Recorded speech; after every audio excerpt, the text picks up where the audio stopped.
The theme of today is literary agents. And I think it's extremely beneficial for authors to understand the ins and outs of the publishing business, including the role of the literary agent.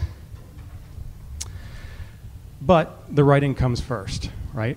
After all, without the writers, there would be no agents, which is something we should always remember. Sometimes I think we can get a little too caught up in what happens after the writing is finished.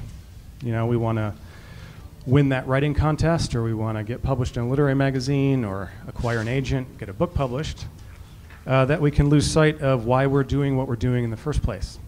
We're writing. Why are we writing? So when I became editor of Poets and Writers magazine about 5 years ago, I was fascinated with this question, and I launched a series of articles called Why We Write.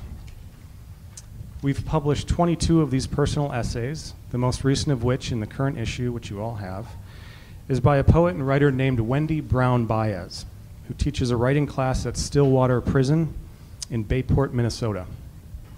Her students are level 4 offenders, whose sentences range from 20 years to life in prison. In her essay, Wendy writes, "The writing we do together is deep and honest and sharp and imaginative and sweet and poignant. I write with the wounded and I write with the enduring." Later she adds, "I write with those who thirst for self-awareness and change, who have been transformed by learning to understand the choices they made, who are still positive and optimistic and tender and count their blessings and want to soar above their circumstances through the written word, the way it gives them wings and ignites their minds." So Wendy's story, to say nothing of the stories of those prisoners, is unique, as is the story of all of the contributors to this column. The details and circumstances of our lives are different, but we all share a common connection. We all share that decision to write. And our reasons for writing may be different, but that decision is something we all share. So this panel is an attempt to hear a few of those stories and to hear a few reasons so that we don't forget to think about ours. So why do we write? So I'm joined here today by 5 amazing writers. I'm just going to read their bios quickly.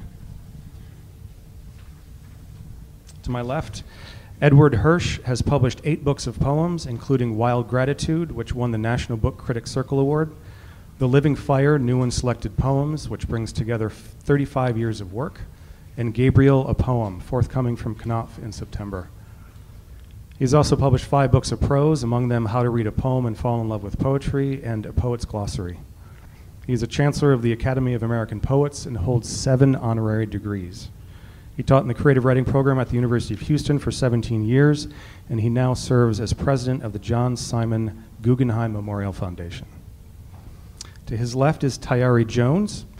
She's the author of 3 novels, most recently Silver Sparrow. She has received fellowships from the Radcliffe Institute for Advanced Study, the National Endowment for the Arts, and the United States Artists Foundation. An associate professor of English at Rutgers Newark University, she is also a contributing editor of Poets and Writers magazine. Victor LaValle is the author of 1 story collection and 3 novels. His most recent novel, The Devil in Silver, was a New York Times notable book of 2012. He teaches creative writing in Columbia University's MFA program. To Victor's left is Roxana Robinson. She is the author of 5 novels, including Cost, 3 collections of short stories, and the biography Georgia O'Keeffe, A Life. Her work has appeared in The New Yorker, The Atlantic, Harper's, The New York Times, The Washington Post, The Wall Street Journal, Travel and Leisure, and Vogue, among other publications. And on the end, Tiphanie Yanique is the author of the short story collection How to Escape from a Leper Colony, published by Grey Wolf Press, and the novel Land of Love and Drowning, which will be published by Riverhead Books in July. Her writing has been published in Best African American Fiction, The Wall Street Journal, American Short Fiction, and other places. Tiphanie is a professor in the MFA program at the New School in New York City. Please join me in welcoming them.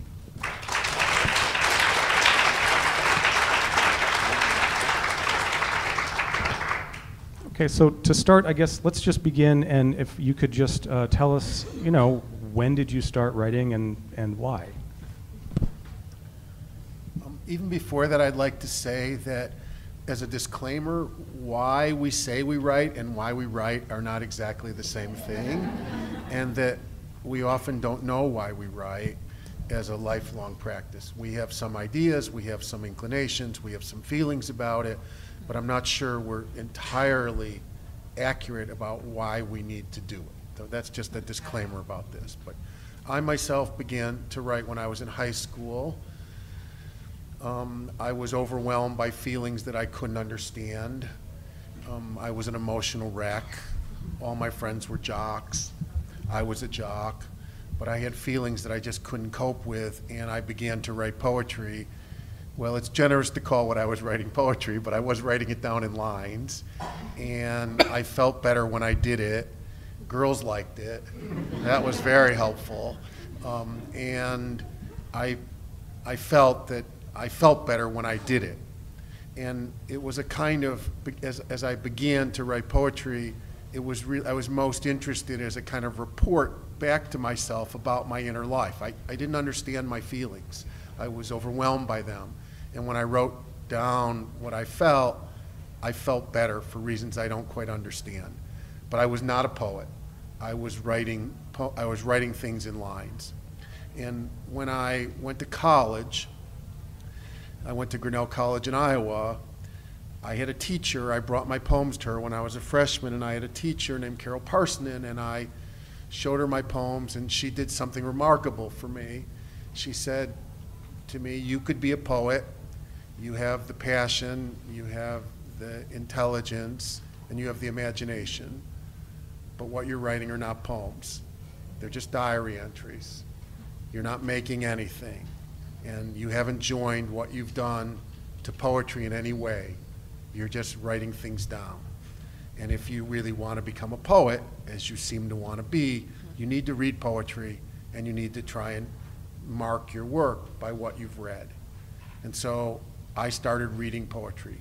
I'd never heard of anything. And so whenever anyone mentioned something, I went out and read it. And if you do that for 40 years, you do learn something.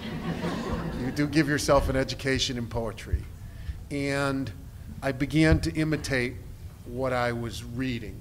And I was not a good poet then, but I was on my path towards becoming a poet. The oldest word in Greek for poetry is poiesis, which means making. A poet is a maker and a poem is a made thing. And I began to try to make something. And over time, I became less interested in poetry as a report back to me about my own feelings, and more interested in transforming my own feelings into something that would live apart from me. And I became addicted to the idea that you could take the dark and dreck of your own life and try to transform it into something, try and make something to leave some trace. And the last thing I'll say about this in this introductory part is that I think poetry is related to death, and the idea that we're going to die is unbearable to us. And I think people who become addicted to writing poetry become addicted to the idea that you want to leave something behind, you want to leave a trace, you want to make a mark, you want to say what it felt like to be here. And you want to take whatever you had in your own experience and try to turn it into something that'll be lasting. Not just as a report, but so that someone can find it, so that you can find some reader in the future, and that reader will have some experience of what you felt and what you've transformed. And I think poetry is a kind of delivery system for these interior feelings. And they're then marked, enacted through words, through forms, in language. So, thank you.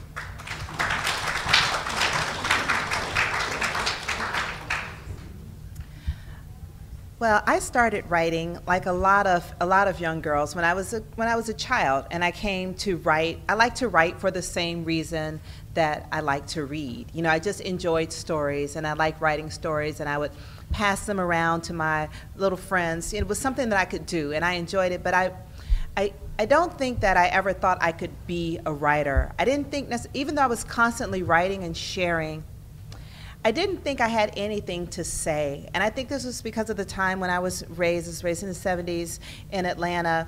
I think that when girls like to read and to write, people didn't necessarily think that it meant that you were smart or had something to say. It's that it meant you were nice. You know, you're a nice girl. You get your homework. You're a nice girl, you know, because essentially no one ever got pregnant in the library, you know? So if you were all the time writing, that was one thing your parents didn't have to worry about. And so so I just did this thing that I thought of it as just something for my own pleasure, something of a hobby. And it wasn't until I got to college, when I got to college as well, that I met a writer, and she was my teacher.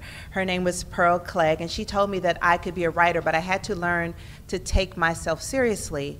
And that was just such a stunning idea for me, to take myself seriously. I was very young when I went to college, so I was only 16 when I met her. So just imagine a 16-year-old girl, up until now, whose claim to fame has been being extremely nice, was told that I could have something to say that mattered. And so I really tried to develop as a writer, but I wasn't sure that I had witnessed anything meaningful that would be worthy of a novel. And I just felt like I had a kind of just an ordinary life. But I kept kind of training myself. And then I did come to realize that an experience I had as a child growing up in Atlanta, when I was a kid in Atlanta, there was a murderer, a serial killer that killed 30 African-American children. And 2 of them had been students at my elementary school. And that I had been a witness to history in some kind of way. And that I had a certain relationship to that history that was unique, having been a child at that time. And I wrote a novel, my first novel, from the point of view of kids, like what it was like to be a kid at that time. And I mean, there was a whole generation who was right there in Atlanta at the time, but I think what made me understand that I really could be a writer is that I came to see that it was meaningful, and that I had witnessed something that was worthy of being recorded, and worthy of being recorded well. And so for like about 5 years of my life, I dedicated myself to working on this book. And I think that's when I really became a writer. And it wasn't when the book was published, but was when I printed it out and held it in my hand, because I had honored my practice and my vision. And I felt in my own heart I was a writer, even if no one believed me, even if someone were to say, "Have you published?" And I couldn't say yes, but I knew that I had written. And I think that's when I became a writer.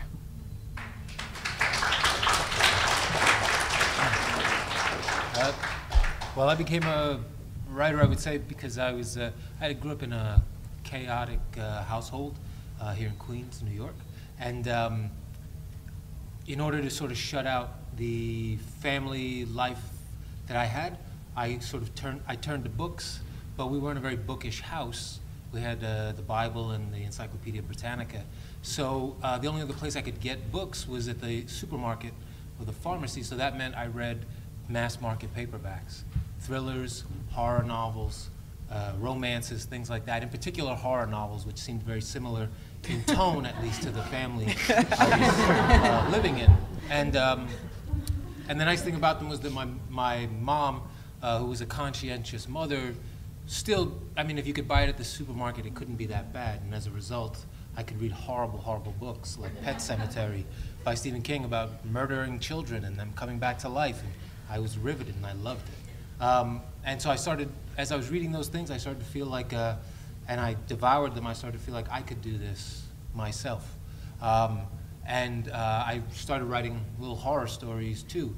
And I think, and at 14 or 15, I sent a short story to a magazine called Grew Magazine that was published out of the Lower East Side, and whose editor-in-chief went on to become the head, not priest, I'm sure, but the leader of the Church of Satan in New York.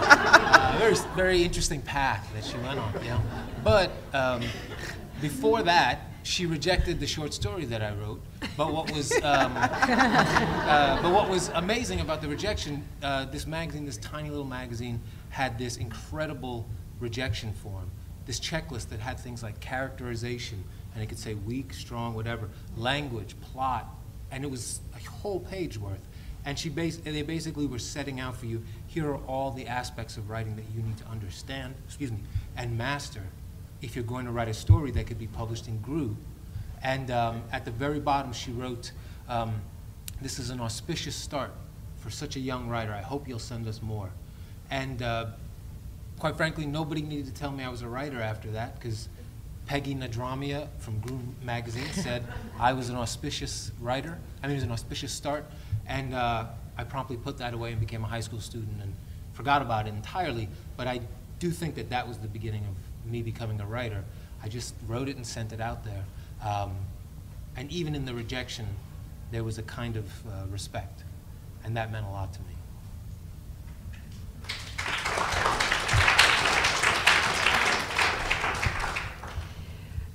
I grew up in a household with lots of books and a family tradition of writing. My mother wrote for the local paper, and she wrote a novel which was never published, but she'd written it. And my grandfather was a writer and written lots of people in my family, going back generation after generation, had written one way or another.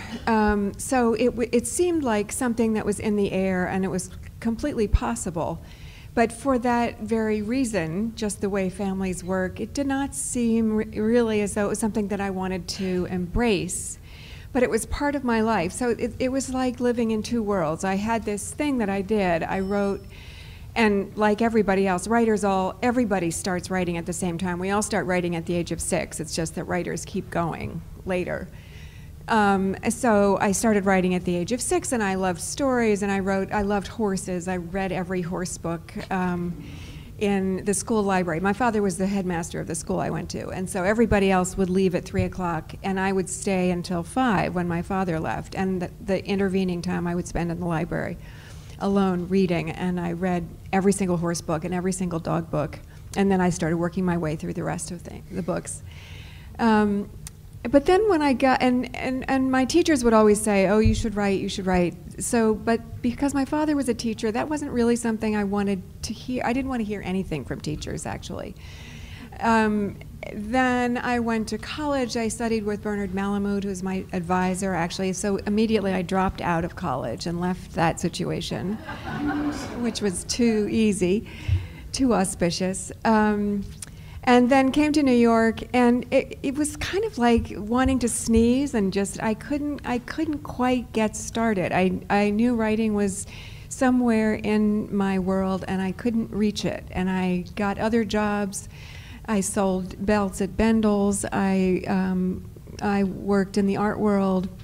I worked as a temp, and I had this feeling that I was going to be a writer. I was going to be a writer, but I wasn't a writer. And then I wrote one story, and then I lost it. And I told my therapist it was over, that I had written this story, but then I lost it. So that was it. He said, I think you could write it again. I said, no, I've lost it. It's gone. He said, you should try to write it again. So I started writing, and I couldn't get my fiction published, so I was working in the art world then. So I started writing about art, which I found enormously interesting and gratifying. And so then I had to decide, I thought I might go to graduate school and get a degree in the history of art. And then I finally started publishing short stories. Then I wrote a novel. And then I wrote the biography of Georgia O'Keeffe. And then I had to really choose between history of art and fiction, and chose fiction. And I've been bumping along ever since. I guess I finally did sneeze. So here I am.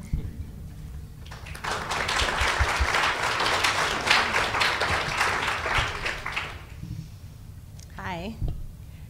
What's really interesting about what everybody's said so far, and I'm in the awesome position of being able to reflect back, right, is that everybody's talked a little bit about a person, a mentor, somebody in their family, a teacher, an editor who really made them know that they were going to be writers. And I think that's really key for all of us. And some of you guys are mentors. Some of you are teachers. Some of you are editors. And some of you have mentors and maybe don't even know you have mentors. And I guess one thing I hope that we all can take away is how important the mentor, the teacher, the editor really is in forming the psyche of the future writer, or maybe even destroying the psyche of the future writer.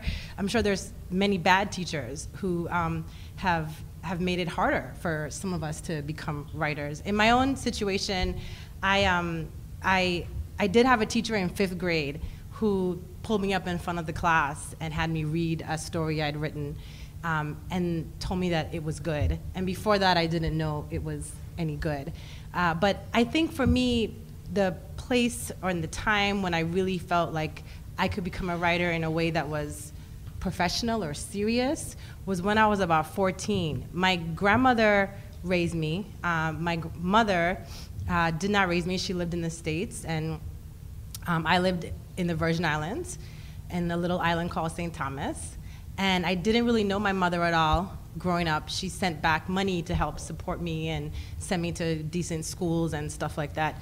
But I knew that she had been a librarian, that my grandmother had also been a librarian, so I was very booky. I liked to read a lot, and I wrote a lot, but again, I didn't think of it as a serious sort of thing. But my mother and I had this weird thing about us, which is that we look a lot alike. So one day I was in my bedroom, which I had never really thought about, actually had been my mother's bedroom when she was growing up, and I was like digging through some boxes, and I found a picture of myself and some poems and short stories. And I was reading these poems and short stories that I had written, and as I was reading them, I realized that actually I hadn't written them, and that my mother had written them, and that actually the picture that I thought was of me was actually of my mother, and that at the same time that I was digging through those boxes, she, when she was 14, had been writing these things and sending them to our local newspaper, which at the time had taken poems and stories, and was getting some accepted and many rejected. And I think that was the first moment where I realized that my mother had been a writer and not made it. That for whatever reason, she had not been able to pursue it in a professional way. And I thought to myself, well, I'm gonna do it for us both. And I've sort of been on that path ever since.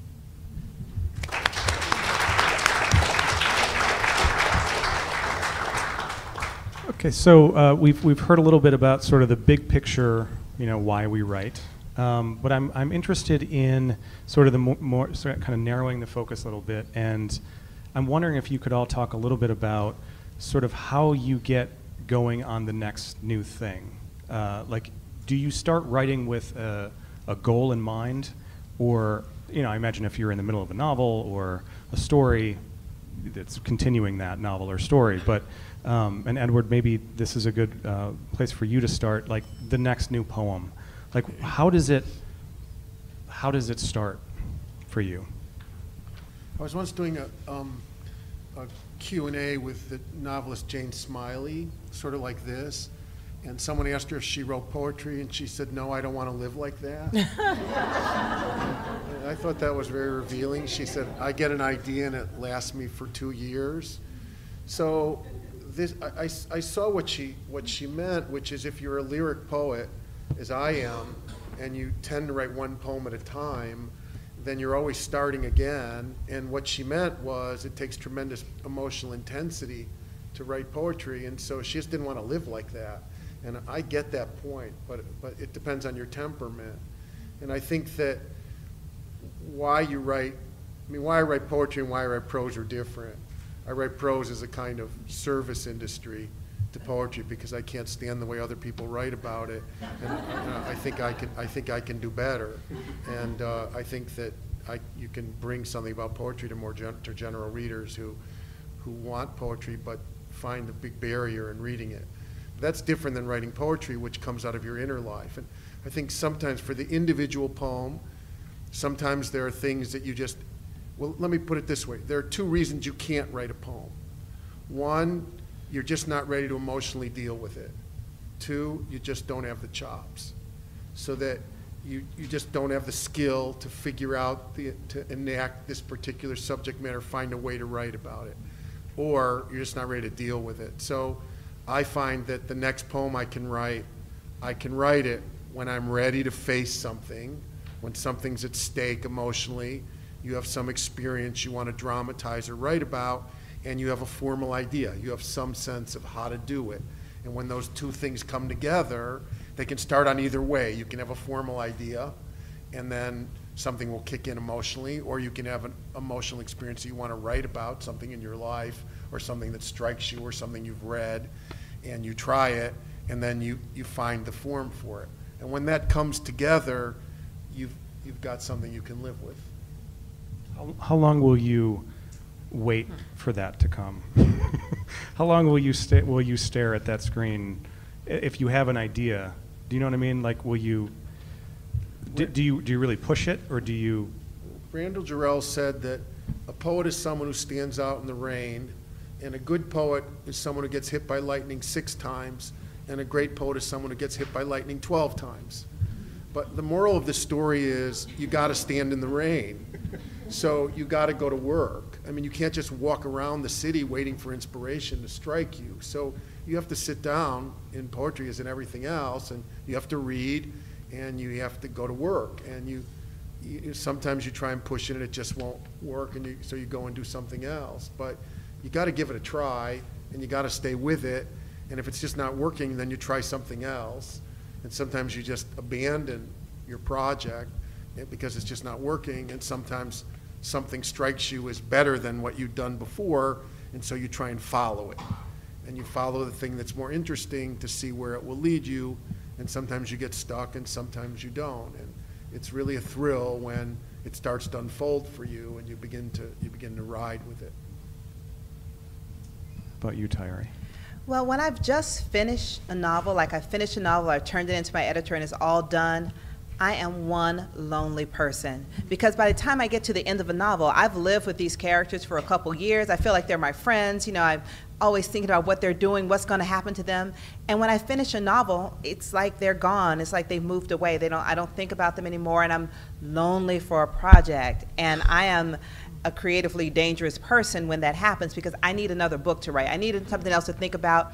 And then I end up with what I call like the rebound book, you know? The book that wasn't the right book for me, but it was a fairly attractive idea. I felt like I could make something out of it, and I always end up writing like a good 100 pages of the rebound book. And I have my whole heart in the rebound book. I think it's my next book. I think it's the one for me. And then something happens where I realize that no, it was just the rebound book. And then I'm sad again. I have no book. And usually I got so excited, just like a rebound person, I got so excited about the rebound book, I told everybody about it. And now everyone's asking me about the rebound book, and me and the rebound book aren't together anymore, and I have no book. And then I just have to be patient for the new book to present itself to me. And I never know how it's going to happen, but it only happens when I'm not trying to meet a new book, you know, when I've made peace with not having a book right now. But when the real book comes around, you know it when you meet the real book. And that's how it works for me.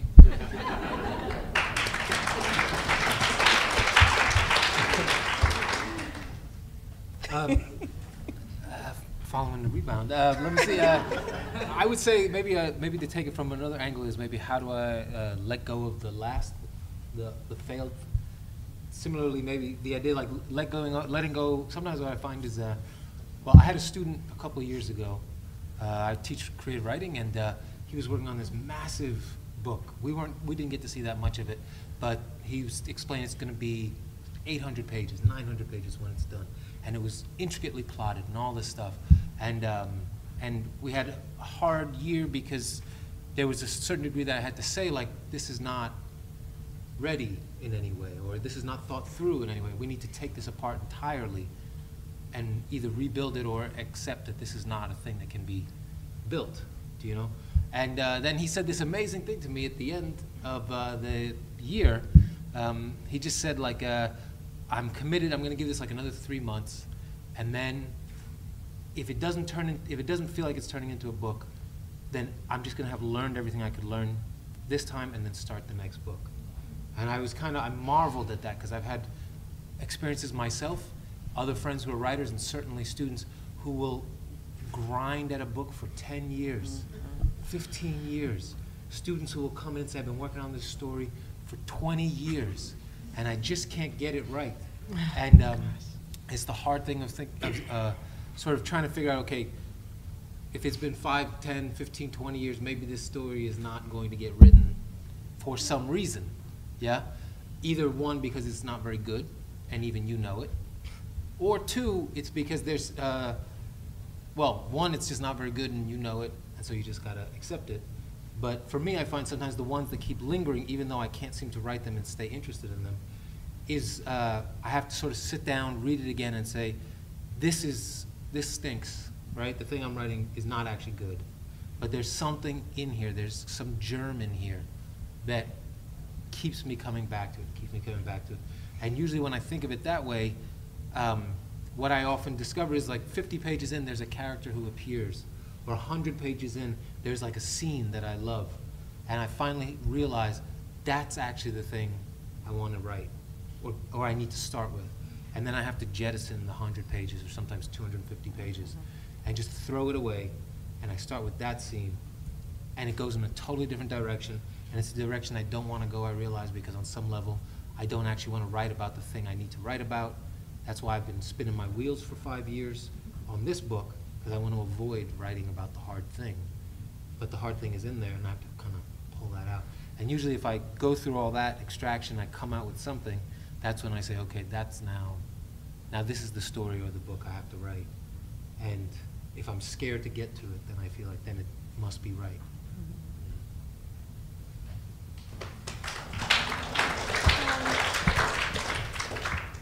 So I write stories very differently from the way I write novels. I mean, they come to me in different ways. I write stories because I've written 3 collections of short stories, and I write those because of some moment that I find incredibly compelling, and sometimes it's something that I have been present at myself and have been part of, or sometimes it's something I've seen, or sometimes it's something I've heard about. But there's one moment that I find very, very powerful, and I can't get it out of my head. And that becomes the end point of the story. And so I write towards that moment. And my job as a writer is to kind of drive a carriage with horses and keep all the horses moving at the same speed and keep the carriage going in the right direction so that the characters and the movement of the story carry you, the reader, to that point at the right pace and with the right understanding, so that point, that moment is just as compelling to you as it was to me. I have to create all this narrative in the service of bringing you to that moment to make it incredibly powerful. And when I get to that moment, something else always happens beyond it. I don't know what that's going to be, but if you read my stories, you'll find the point, and then you'll see something that happens afterwards. And that's part of the story that I don't have control over. And novels, I write in exactly the opposite direction. I write novels from the beginning, and I write them because of something that I find troubling, some question that I can't understand or answer, and there are a set of characters that sort of emerge around this problem. I get to know the characters, and then the novel starts, the novel begins to explore this problem. And I don't exactly know where it's going. I certainly don't plot things. I don't have a plan. I did have a plan with when I wrote my first novel, I told my husband I was writing it, and he said, he's a lawyer, and he said, do you have a plot written out? And I said, no. Do you think I should have a plot? And he said, well, I would. And I thought, he's probably right. You know, he's much more organized than I am. I should write a plot out. So I wrote a plot with every chapter outlined and what everybody would say. And then I started trying to write the novel, but nobody would do what they were supposed to in each chapter. So I had to throw out the outline. So I don't know exactly. I have a sense of what's driving the novel, and it is this trouble, this disturbance, this thing that compels and disturbs me. But I don't exactly know where it's going. And with most of my novels, I start with a first sentence which never changes, and that opening sentence is my entry into the book, and I change lots of other things. And like Victor, I've thrown out, with my last book, Sparta, I threw out 300 pages and just kept the first chapter and started in again because it was completely wrong.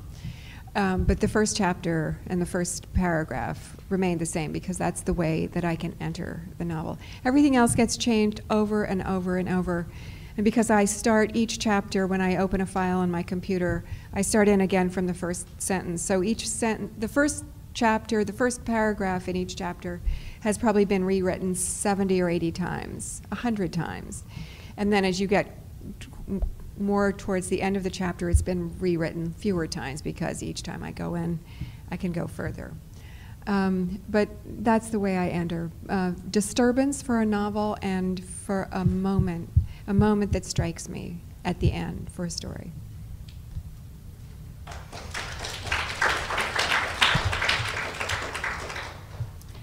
So both my books, How to Escape from a Leper Colony, which is my short story collection, and my novel, Land of Love and Drowning, were published the same year my 2 children were born. So maybe I need to get pregnant to write a book. So I don't know, we'll see. But we'll see what happens next. But my process is very unusual, I think, as what brings me to start a new successful project. Which for me is that I have to have multiple projects in the air at the same time. I think it might be because I have 2 small children and I'm a professor full time, and my extended family is very attentive, for lack of a better word, and I'm very involved with my extended family. So working on one long project for a long time, I think it would be hard for me to focus. And my novel that's coming out next month really took me 11 years. But in the time, I also wrote a short story collection and a collection of poems and another novel. So that novel began 11 years ago, but I was doing tons of things at the same time. And that helps me in a couple of ways. One, I think, is when I get bored of writing the novel, I can say, well, screw that, I have this short story collection to work on. But also, other writing helps other writing, at least for me. Working on poems helps me pay more attention to language in the short stories. Working on the concise sort of plot that has to happen in a short story helps me with the plot for the novel. Working on developing character over the length of 300 pages in a novel helps me develop character for the short stories. So actually having lots of different things in place at the same time is useful for me. But it just gives me that breath. So I never have that panic, I think, when you're like, this story sucks, I guess I should throw it away. That never happens to me. I just think, oh, I'll just take a break, and maybe I'll come back to it 2 years from now. It's okay, I have other projects to work on. So it might be my personality that I always think, it's all good, don't worry, there's more to come. But it actually helps me not get totally depressed about the writing process.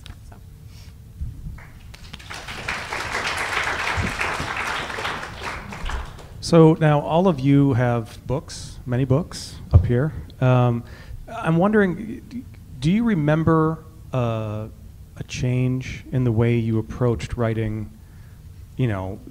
before you were published and now after you were published? I guess another way to say it is that, do you think about your audience as you're writing? And did that change after you had a readership from when you didn't have a readership, if that makes any sense?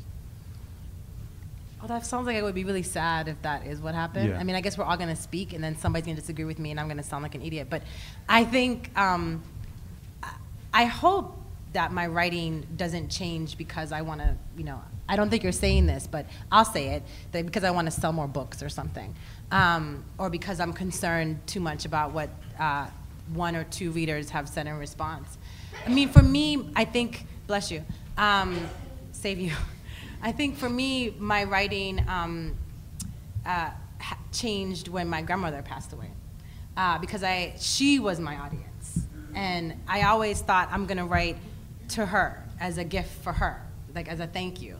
And when she passed away, I had to sort of figure out how to conjure herness in some other kind of way. So the act of actually publishing the book, or my first book, the second one hasn't come out yet, but didn't change my writing so much. I suppose it will over time, but I'm afraid of that. I'm really excited about the beginning and feeling that it's always fresh and new, and that little bit of fear, will anybody read it, I think is good for the writer. And I do think that at times, I mean, we see it all the time, that we can get lazy as writers if we worry too much about things like who's going to read it. We can start writing the same thing over and over again because that pleased the audience last time, so let's just do it again. So I would be really afraid of too much changing just because you published a novel or a short story collection. Anyone else want to respond to that? Just sort of like the kind of almost the psychological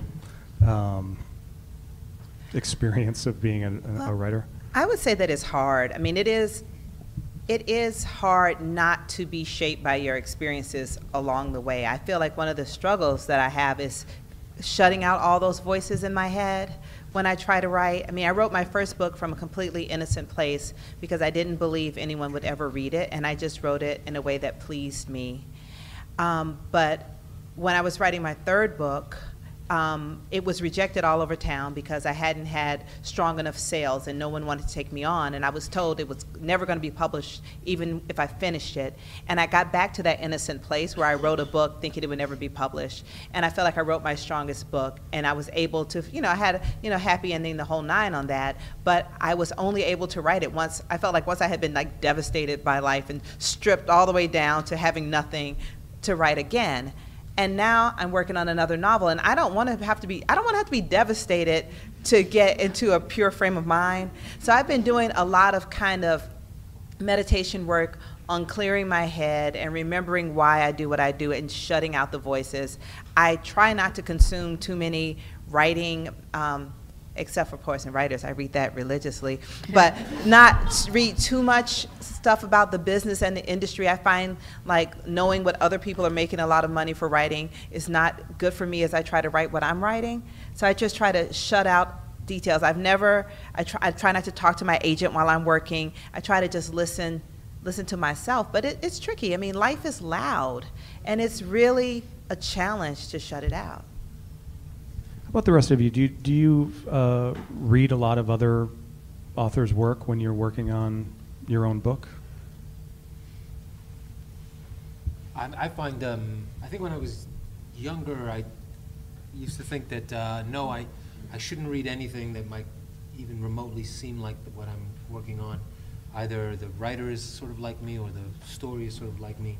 But as time has passed, I've come to realize I was suffering under this delusion of originality.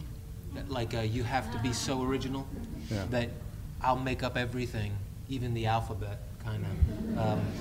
And so if I dared to read anything that anybody ever wrote, then I wouldn't be original. I'd just be taken from this or that. And then I had a friend who just was I was explaining this thought process, and he just was laughing quite a bit. He was a little bit older and had published a little bit more, and he said, if you just go back and look at most of the books that you probably have read and have mattered to you, you can sort of peel back the layers of those books, and you can quite easily, most of the time, see what book probably, or books, or school of writers influenced that. And if you go back to them, you'll find them in that. And it's this idea like you're not going to just pop out of a clam yourself. The way biology actually works is you have generations of generations of generations, and that in fact by embracing the people who came before you and the writers who came before you, usually what you end up finding out is who did what well and who did what poorly, and you begin to have models for your own book or for your own story. And it sort of changed my life to think like, okay, whatever story I'm working on, at a certain point after I write a few drafts, I then say, okay, who does this remind me of? And then I just devour everything that is by that person. Or if it's a kind of story, let's say if it's a love story of a certain type, say, okay, I gotta read every kind of love story I can of that type, just to see what keeps coming up, so that I don't just sort of redo it without thinking. And also to see how and why I can sort of join the conversation of these generations of writers, as opposed to thinking I stand alone or something, And it's been a great help in every way, really, to start doing that. There's a terrific moment at the beginning of the Divine Comedy when Dante calls on Virgil for help as he goes down into hell, into the inferno, which is a way of, in a way, saying that Dante needs a guide, which is to say that the Inferno needs the Aeneid, and that there's something, I think, abject and beautiful about the way he calls on an earlier writer to help him get through his own epic poem. And I can't speak for the prose writers, but I think I can say with some authority that there's never been a great writer of poetry who hasn't been a great reader of poetry. And that in my experience as a teacher, I've never found a good student of poet who could write good poems without reading other poems, but I found a lot of bad ones. And whenever someone says they don't read poetry while they're writing poetry, it's almost always a clear sign that they're not a serious poet. And that to be a serious poet means to read poetry, to study poetry, and to live with poetry. It doesn't mean you have to read all the poetry that exists. You can find your poets. It can be Lorca, or it can be Rainer Maria Rilke, or it can be Neruda, or it can be Paul Celan. It doesn't matter who it is exactly, but you have to find that precursor, and you have to find out some relationship to other poetry in order to make your poetry. If poetry is your vocation, if you're serious about wanting to make poems and send them out into the world, leave something behind. I think you change over your career. You change the way you change the relationship you have between reading and writing. And I certainly agree with Ed that to become a writer, you have to be a reader. And I have had students who tell me earnestly that they don't like to read as much as they like to write. And I want to say, well, then you are in the wrong business. You should go and do something else. Because you can't write unless you read.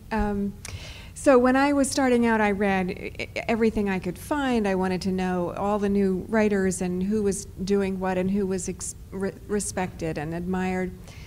But there is some problem about writing fiction and reading fiction at the same time. And I remember Joan Didion saying when I think she was writing Play It As It Lays, and she said that she picked up Dr. O's Ragtime while she was writing it, and she said, I saw that it had its own rhythm, and I put it away like a snake. And it was very striking, because you can't allow some things in your head while you're trying to find something that's very interior and fugitive inside your mind. So when I'm writing a book, and the thing is that you're always writing a book as a fiction writer. You don't have a 2-year vacation when you get to read all you want. You're always writing, and so you always are in this state of needing something from what you read, but you're not maybe sure what. But for the last 4 or 5 books, I've had one book that I used as a sort of a touchstone, and every day that I wrote, I would first sit down with that book and read from it. And when I was writing This Is My Daughter, I read the journals of John Cheever, because he delivered a sense of kind of loneliness and despair that I found incredibly moving, and humility that I wanted to remind myself of, and the beauty of his language. So I reread that, and because it was a journal, it never mattered where I started or stopped. And when I wrote Sweetwater, I was reading the new translation of Anna Karenina, which was also a book I read it straight through, but you can also pick it up and read. It's written in very short chapters. And one of the things that I thought, when you're reading somebody else's book over and over, you have this notion that you can do what that person is doing. So I had this notion that I was going to write a book that was as great as Anna Karenina in very short chapters. There was all going to be written in sort of 3-page chapters, which certainly didn't happen either side of that. But that drew me, that sense of vividness, the color of the scenes in Anna Karenina, the extraordinary emotional power of those scenes was what was pulling me. And then when I wrote Cost, I reread Michael Cunningham's book, The Hours. I read that over and over because I wanted to recall the sense that he does of sort of channeling Virginia Woolf, so that he's almost writing in her voice. And so you could sense, it was like Russian dolls, you could sense his voice and her voice beyond it. And this sense of writers being allowed to write through themselves into other people. And then when I wrote Sparta, which was about a soldier coming home from war, I reread the section in Ian McEwan's Atonement all the time, the one about Dunkirk, the part about Dunkirk, which is so beautifully written. The language is beautiful, and he writes as though it's not a historical novel and as though he never did any research. It's written in the first person, but it's written as though it were McEwan himself walking that landscape, and it's a masterpiece of historical writing. So I just wanted to remind myself of that over and over. So for me, it's useful to have these books as part of the writing process, and I use them, again, as a kind of portal into the work. All right, well, I have so many more questions, but we don't have much time, so I just thought I would open it up if anybody has any questions for the writers here. Yes, you?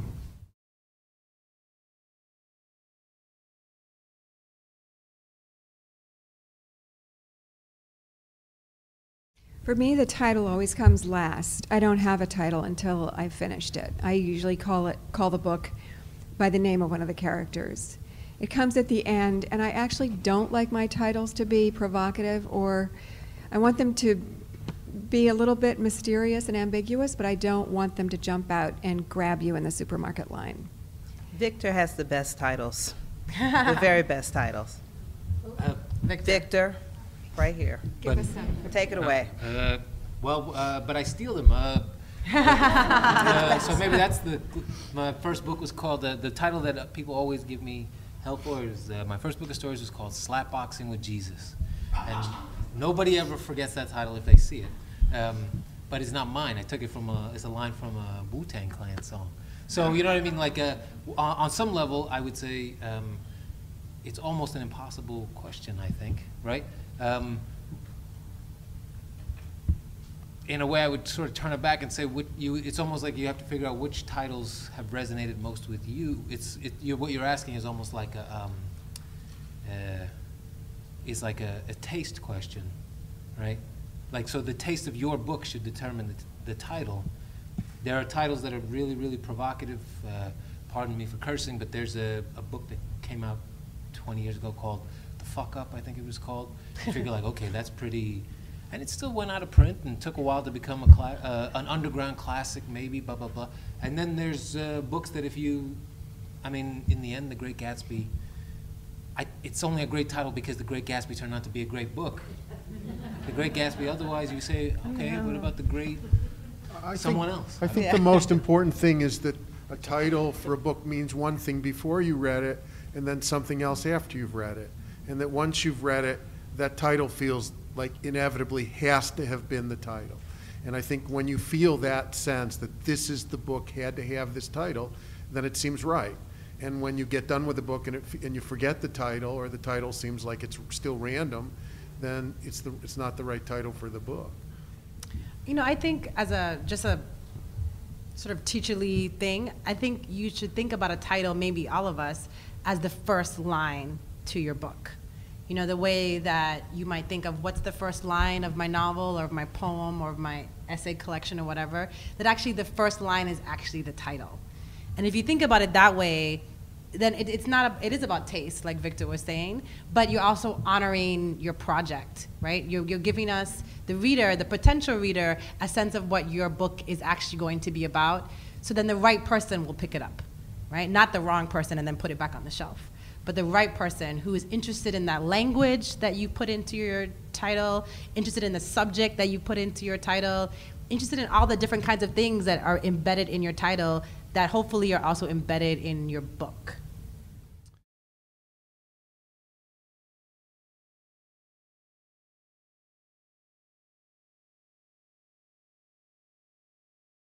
No such thing as an artist without a community and mentors. I mean, no way. So, sorry.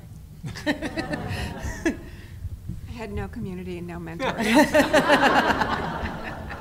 She's I totally think lying. This is just totally temperamental. That I think it just depends. That there's some writers who like, in some countries where they like going down to the coffee shop and hanging out with people and talking about poetry all the time. And then there are other writers who really want to stay in their own room. And you just can't imagine that one size is going to fit all for Emily Dickinson and Walt Whitman and Edgar Allan Poe, for example. I think that a lot of writers gain a lot from being in communities and being in workshops. And I think that having a community of people is just terrifically the right thing if that's your temperament. But if it's not your temperament, then it's just completely the wrong thing for you, and you need to learn from what you've read. I don't think there's a rule about this. I think it's really, the most important thing is finding what works for you, what enables you to do the work that you were meant to do without being too discouraged. I think that's a good place to stop. So thank you very much to all of our panelists.